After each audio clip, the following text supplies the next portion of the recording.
Hi everyone, it's Jerry Vera Jr. again. Mafia Seat of Power is how you can find us. I left off talking, just introducing the Mulberry Street crew. There's a lot to them, so we'll see how much I reveal. I also want to have another book written and a documentary or a movie, so I'll give you enough. All right, what's the difference between a crew and, let's say, a family member? Well, back in the old days, before the commission was formed, there was a series of crews, and they were typically named by the streets that they controlled. Not necessarily. You had the Prince Street crew you heard of, you had the Mulberry Street crew, you had different crews. Now, when Lucky Luciano and others started the commission, I think it was 1931, various members of organized crime decided they didn't want to be a part of that. They remained in their crews. And why? Well, when you become a made member of a family, okay, it's true, they prick your finger, the whole deal, that's all legit. But you have some kind of racket, as we used to call it, or as they used to call it. That's what they call them, a racketeer. That's one of the reasons, okay?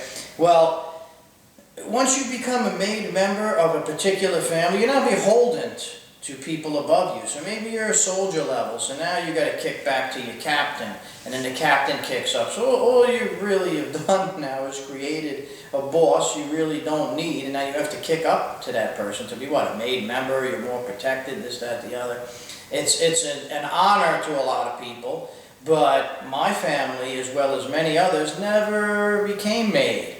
They were powerful enough to not become made, so they remained in what they called a crew, okay? Now, the Mulberry Street crew, probably the most unknown, but yet the most powerful. They were all Sicilians, okay? Full-blooded Sicilians. Some not American-born, some American-born. Now, Paulie was an important figure in this Mulberry Street crew because he was American-born. A lot of the others were not. The DiPietro brothers were not. You could find their ship manifests on Ancestry.com. I said in the previous video, Facebook. That was a mistake. You ain't going to find it on Facebook. Or maybe, I don't know. But the ship manifest, you'll see it. And there's this group that came out of Lacodia, Ubea, Catania, Sicily. Lucky was tied in with them. I'm not really sure why, but he was tied in with a group of guys from Lacodia. The Deli Universita family was from Lacodia. The DiPietros were from Lacodia. The Aparo family was from Lacodia, Ubea. Salvatore Aparo, high-ranking Genovese, and somehow related to us, but I'll get into that later. So the crews were basically independent contractors. They didn't have to answer to any of the families. They did what they wanted, and they were feared because these guys were dealing primarily in drug trafficking.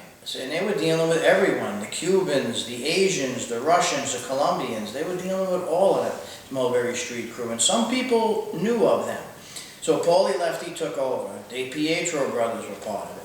Now this was a drug trafficking crew set up by Lucky Luciano.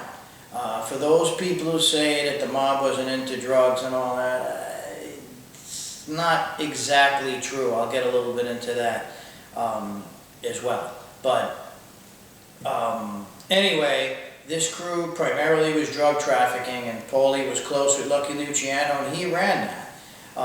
In the next video, I'll talk a little bit about how he was able to do that and remain under the radar.